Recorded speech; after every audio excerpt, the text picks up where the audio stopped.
Hi there and welcome back. Welcome back. Are you excited? I'm excited. Well, yes, I am excited. Hopefully you are. I am very excited. I just have a little bit of a sniffle, so if you see my red nose and my watery eyes... I'll get you a tissue.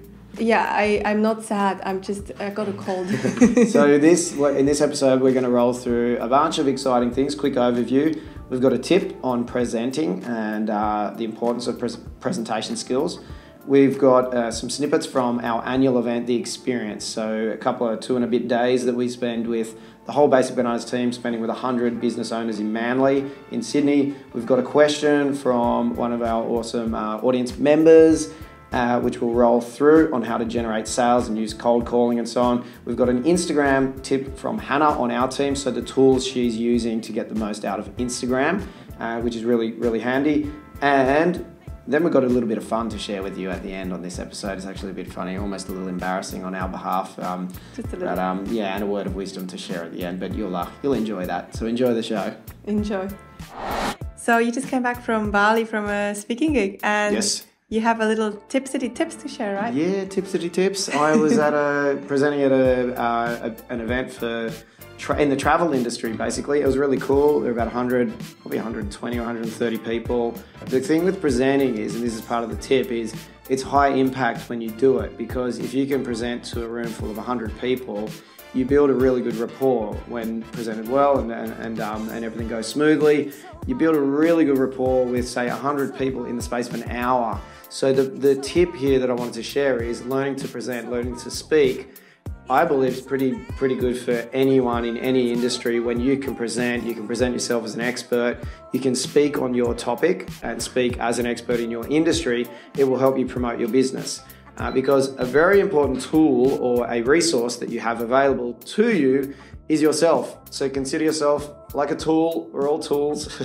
We want to use yourself as a tool to promote your business, to promote your brand. Some of you, your brand will be a personal brand, even more powerful, but consider yourself, if you have a different brand, like you have a business brand, for example, you yourself, you're like a personal brand, but you're also like a marketing resource that you use to promote that business, promote that brand. So learning to present, learning to speak, it'll help you with confidence in lots of different areas in life, I believe, but also a great way to promote yourself, promote your business, promote your products or services, whether you're B2B, B2C, doesn't matter, product or service. It's a great thing great area to upskill yourself, and a skill that you can use for the rest of your life. And actually, Rusty here on our team, he also is a musician and a singer, and we're gonna go cut now behind the scenes at the Experience, our annual summit, where he also is running a session on how to use your voice.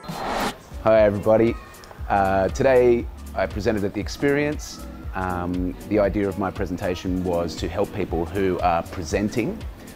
They may be talking to large groups, they may be presenting online, it might be video marketing, or it might be phone conversations, but it was a voice enhancement workshop. So the purpose of it was to help people project, learn how to project their voice using the foundation, the core, so that they're not putting too much strain on their vocal cords, and that they can reach a large amount of people without using a microphone and without actually damaging themselves and losing their voice. The second part of the presentation was about resonance and how to resonate. So how to use your body's resonance. So there are pockets of air in our body that vibrate, in our nasal, in our throat, in our chest and in our mouth.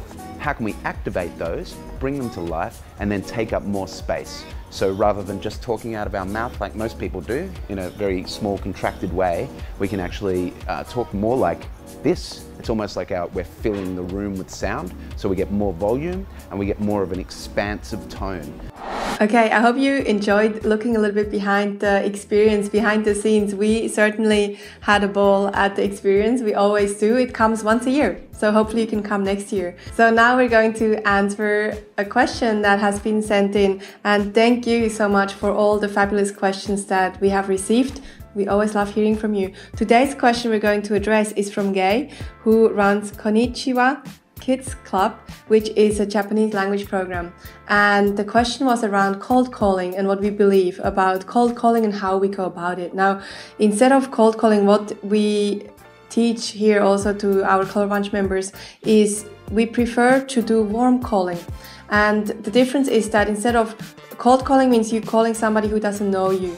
Warm calling means you first warm them up with something, so you add value before you give them a call, and normally then you will be way more received. So people will be more receptive to your call. So there are different ways. It's nicer to be warm than cold, isn't it? We prefer to be warm. Yeah. At all times, and not at all times, but well, I prefer to be warm than cold. So, so let's look at a few different ways how we can go about warming up people before we call them. Okay, so a couple of different ways you can warm them up. Direct mail is one good strategy. So if you want to get in contact with someone, it's direct mail is writing them a letter first, explaining benefits of what you're looking to achieve and to get their attention, basically. You can send direct mail with a little lump in there. We call that lumpy mail, like you put a little gift in the envelope, because then they'll definitely open it, they'll pay attention to it. When they open that letter, you've got their attention for that moment. Then we suggest to follow up with a follow-up call. The follow-up call usually is, hey, I sent that thing, got that information, saying hello. So they're already a little bit of aware, and you can reference something off the call. It's not just calling totally out of the blue, out of thin air as a cold call. And then the purpose of the call usually will then be to set up a meeting. So you try and keep things really short. It's like mail to warm them up for the call. The call you say, hey, just sent through some information. I'd love to, I might be in your area next week. I could swing by for 5 minutes and say hello. Would you be available? And then try and set a meeting. So don't just say, can we book a meeting? Because people get scared of that kind of thing. If you are going straight into a cold call to just call someone out of the blue, or send an email to them first or a direct mail to them first, try to look them up. The more personalized the call is, the better. If you send, say, an email or a letter that says, hey, I love what you're up to and I loved it how you did this article or you did this in the past or how you guys are working on this in your business. So stalk them a little bit, learn something that they've done, reference that so that they get it, feel acknowledged.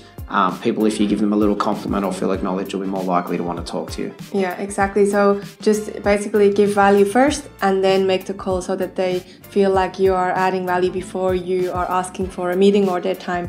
Now, we're going to look at a little bit of Instagram and some of the latest Instagram tools with Hannah. So let's go take a look with Hannah right now. Hi guys, today I want to share a little hack for you for Instagram, specifically for Instagram stories.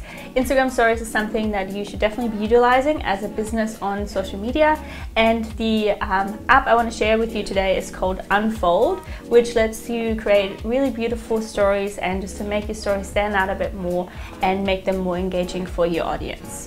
And we're just going to have a look at the app now and I'll show you how to use it. So the app we're going to look at is Unfold. And Unfold lets you create some really cool Instagram stories, and I've already put in some photos here. Essentially, it lets you choose from different sorts of frames, and there's all different kinds of frames you can choose from.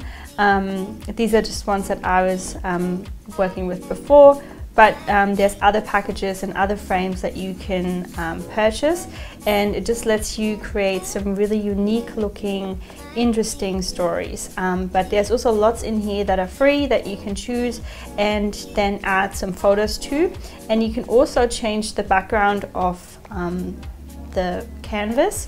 So to do that, you just click on that little icon down here and then on the color symbol, and it lets you change the background of your story. And this is just a really quick and fun way to make your stories stand out and engage your audience. Thanks so much, Hannah. Hannah is such a ninja here. She runs all of our social media, and really grateful to have her share some of the tools with you. We'll get her back for sure. Now, let's finish up with a little bit of fun. 5, 4. Ready? Roll that thing. Hey there, we are super. Oh, it's. Just be ready in 1 second.